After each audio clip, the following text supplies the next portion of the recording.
اعوذ باللہ من الشیطان الرجیم بسم اللہ الرحمن الرحیم وبہ نستعین وہو خیر الناصر ومعین۔ جیسا کہ کل نماز میں بدن کو ڈھانپنے یعنی چھپانے کے سلسلے میں مسائل بیان ہوئے تھے، آج نمازی کے لباس کی شرطوں کے سلسلے میں مسائل بیان ہوں گے کہ نمازی جو لباس پہنے ان کے لیے کون کون سی شرط ہونا ضروری ہے۔ مسئلہ نمبر 806، نماز پڑھنے والے کے لباس کی 6 شرطیں ہیں، یعنی جو شخص نماز پڑھنا چاہتا ہے کسی بھی لباس میں تو اس لباس کو پہننے کے لیے 6 شرطوں کا ہونا ضروری ہے۔ اگر یہ 6 شرطوں میں سے کوئی ایک شرط بھی نہ پائی جائے تو ایسی صورت میں اس لباس میں نماز پڑھنا صحیح نہیں ہوگا۔ نمبر 1، پاک ہو، یعنی جس لباس کو پہن کر نماز پڑھی جا رہی ہو وہ لباس پاک ہو۔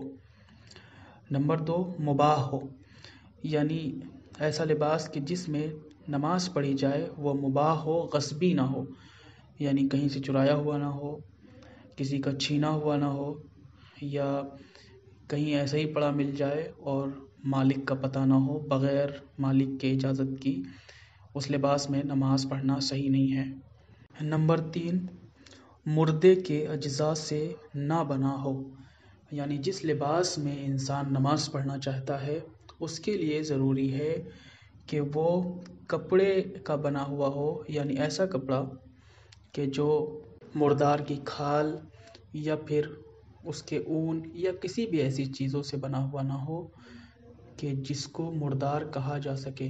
یعنی اگر حیوان زندہ ہے تو پھر اس کی صوف یعنی اون جسے کہتے ہیں، اس کے اون وغیرہ سے بنا ہوا لباس پہننا جائز ہے اور اس میں نماز پڑھی جا سکتی ہے۔ لیکن حیوان مر جائے تو اسے مردار کہتے ہیں۔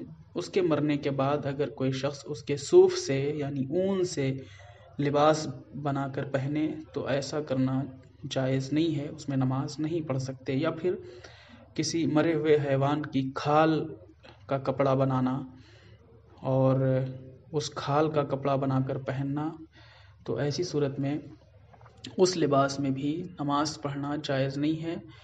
اکثر ایسا ہوتا ہے کہ جاکٹ وغیرہ حیوان کے کھال سے بنتی ہے، اگر وہ شرعی طور سے جائز طریقے سے ذبح کیا گیا ہو، حلال طریقے سے، تو پھر اس کی کھال کا بنا ہوا کپڑا پہنا جا سکتا ہے۔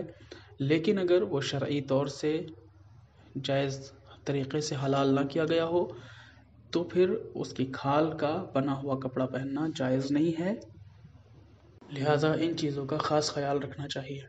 نمبر 4، حرام گوشت حیوان کے اجزاء سے نہ بنا ہو، یعنی کوئی شخص بھی کسی ایسے حیوان کی کھال یا اون یا بال وغیرہ سے بنے ہوئے لباس کو پہن کر نماز نہ پڑھے۔ اگر کوئی شخص ایسا کرتا ہے تو اس کی نماز صحیح نہیں ہے۔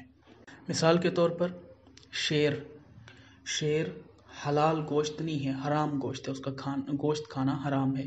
اگر کوئی شخص شیر کے اجزاء کی بنی ہوئی کوئی بھی ایسی چیز پہنتا ہے تو ایسی صورت میں اس میں نماز صحیح نہیں ہوگی۔ مثال کے طور پر شیر مر جائے یا اسے ذبح کیا جائے، اس کے بعد اس کی کھال کا لباس بنا کر پہنا جائے تو اس لباس میں نماز پڑھنا صحیح نہیں ہے۔ نمبر 5، اگر نماز پڑھنے والا مرد ہو تو اس کا لباس خالص ریشم کا بنا ہوا نہ ہو، اور اگر لباس کسی عورت کا ہو جو خالص ریشم سے بنا ہوا ہو تو اس میں نماز پڑھی جا سکتی ہے۔ اسی طریقے سے زردوزی کا بنا ہوا لباس نہ ہو، یہ نمبر 6 ہے۔ نمبر 6 میں وہ عورت کہ جس کا لباس خالص ریشم کا ہو وہ نماز پڑھ سکتی ہے، اور زردوزی کے لباس میں مرد نماز نہیں پڑھ سکتا۔ وآخر الدعوانا ان الحمد للہ رب العالمین۔